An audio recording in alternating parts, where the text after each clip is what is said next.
नमस्ते everyone, Monika astrology में आपका बहुत बहुत स्वागत है। आज हम चर्चा करने जा रहे हैं शनि के वक्री भ्रमण की और वृषभ लग्न की। देखिए, शनि वक्री होने जा रहे हैं 30 जून से 15 नवंबर तक, यानी कि 139 डेज के लिए। तो ये वक्री अवस्था वृषभ लग्न वालों के जीवन में किस प्रकार के परिवर्तन लेकर आएगी, ये हम जानने की कोशिश करते हैं।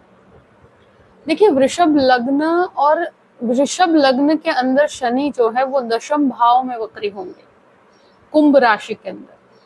तो शनि जैसे ही वक्री होंगे वो खुद से पिछले घर के भी परिणाम देते हैं, यानी कि खुद से रिवर्स जाकर कुंभ राशि के अंदर बैठकर वो मकर राशि के भी कुछ रिफ्लेक्शंस आपको देंगे, क्योंकि ये वक्र अवस्था है। तो जब भी शनि वक्री, वो भी दशम भाव में वृषभ लग्न के लिए, तो वो करियर का घर है। और जब वक्री होंगे तो आपके 9th हाउस के रिफ्लेक्शंस भी आपको मिलेंगे, तो वो भी भाग्य का स्थान है। तो ये एक तरह से दशम भाव में वक्री होने पर मुझे लगता है करियर से रिलेटेड कुछ चेंजेस करवाते हैं, आपके भाग्य में वृद्धि करेंगे, क्योंकि 9th हाउस जो होता है वो भाग्य है। जहां पर भाग्य के सपोर्ट की जरूरत होगी वो आपको प्राप्त होना शुरू होगा। वर्क से रिलेटेड चेंजेस या जॉब से रिलेटेड कोई भी चेंजेस है उसको आप एक्सेप्ट कर सकते हैं, यानी कि आप कहीं पर भी ट्रांसफर की बात की जाए, कहीं पर भी जॉब के अंदर बदलाव की बात की जाए, कहीं पर भी आपका रुका हुआ कोई प्रोजेक्ट या रुका हुआ कोई भी कार्य है, तो ये शनि आपको संपन्न करने में काफी मदद करेंगे। शनि यहाँ पर बहुत ज्यादा वर्क लोड करके देते हैं, बहुत ज्यादा वर्कोहॉलिक बनाते हैं।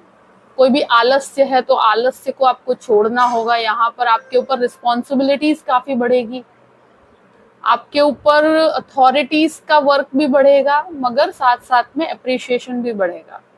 यहाँ फाइनेंशियल गेन भी काफी अच्छे होंगे, भाग्य का सपोर्ट भी प्राप्त होगा। शनि की एक दृष्टि 12th हाउस पे पड़ती है, 12वें घर पर। तो जिसका भी कोर्ट केस चल रहा है इस समय पर आपको बहुत बहुत ध्यान रखना है, क्योंकि मुझे ऐसा लगता है कि कोर्ट कचहरी के मामले में आपको नुकसान हो सकता है। दूसरी चीज, ये नीचस्थ दृष्टि है शनि की मेष राशि के ऊपर।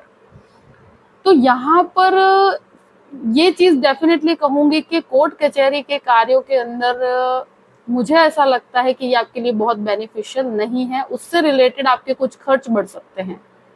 यहाँ पर अगर विदेश में जाकर कहीं पर भी आप एक तरह से कहा जाए कि पढ़ना चाहते हैं या विदेश जाना चाहते हैं या कहीं पर भी मल्टीनेशनल कंपनी में जॉब करना चाहते हैं, तो ये समय में आपको काफी अच्छे रिजल्ट्स मिलेंगे। एक चीज मैं डेफिनेटली कहूंगी कि स्वास्थ्य को लेकर कुछ खर्च हो सकते हैं, आपकी हेल्थ के पीछे या परिवार से रिलेटेड किसी का हेल्थ के पीछे, हॉस्पिटल्स के पीछे कुछ एक्सपेंस हो सकता है। तो खर्चों पे बहुत ज्यादा नियंत्रण बना के रखना होगा।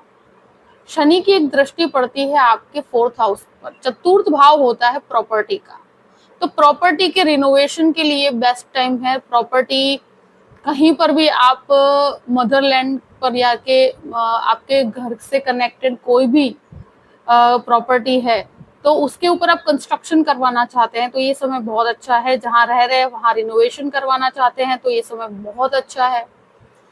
परचेजिंग के लिए भी बहुत अच्छा है, सेलिंग के लिए भी बहुत अच्छा है। तो शनि, एक चीज जरूर है कि शनि की इस दृष्टि की वजह से कंस्ट्रक्शन कभी कभी रुक जाता है। कंस्ट्रक्शन थोड़े टाइम के लिए रुकता है, फिर वापस रीस्टार्ट होता है। इससे कनेक्टेड डेफिनेटली इश्यूज होंगे। माता के स्वास्थ्य का बहुत ध्यान रखना होगा। यहाँ शनि का दृष्टि संबंध 4th हाउस से बनता है, तो कभी कभी व्यक्ति को कहते हैं ना कि डिटैचमेंट देता है लोगों से, वो एकांत में रहना पसंद करता है, कुछ ऐसी परिस्थितियां होती है। शनि की एक दृष्टि आपके पड़ती है 7th भाव पर, दशम दृष्टि पड़ रही है। तो दशम दृष्टि यहाँ पर थोड़ा सा ध्यान रखने की जरूरत है, क्योंकि मुझे लगता है पार्टनरशिप के लिए नुकसानदायक है। कोई नई पार्टनरशिप कर रहे हैं, ऑलरेडी पार्टनरशिप में है, तो उसमें कुछ डिस्प्यूट्स या डिसएग्रीमेंट्स हो सकते हैं। गृहस्थ जीवन में एक दूसरे के साथ क्लैश बढ़ेगा। यहाँ पर शनि वक्री दृष्टि से देख रहा है और वापस वो भी 7th भाव को देख रहा है, और ये वृश्चिक राशि है। तो यहाँ पर कुछ डिसएग्रीमेंट्स होंगे, डिस्प्यूट्स होंगे। एक दूसरे के साथ मन मुटाव होगा और कारण बहुत ही छोटा होगा। यहाँ पर एक चीज जरूर कहूंगी कि एक दूसरे के बीच में ईगो क्लैश गृहस्थ जीवन में होता है, तो वहां पर आपको, मुझे लगता है कि बहुत आपको शांति बना के रखनी है। यहाँ जो लोग भी मैरिज फाइनलाइज की प्रोसेस कर रहे हैं, वहां पर थोड़ा सा मुझे लगता है डिले हो सकता है। कहीं पर बात बनते बनते आपको लगेगा कि अब बन जाएगी, और वहां पर कुछ बातें अटक सकती है, या कहीं पर आपको वेटिंग में रखा जा सकता है। फिर बाद में आपके कार्य डेफिनेटली बनेंगे, क्योंकि गुरु लग्न में है। गुरु की वजह से डेफिनेटली आपके गृहस्थ जीवन को ये टूटने नहीं देगा, मगर यहाँ जो विवाद होता है, छोटी छोटी चीजों में क्लैश होता है, वो शनि वक्र अवस्था की वजह से उसका रिफ्लेक्शन आपको देखने को मिलेगा।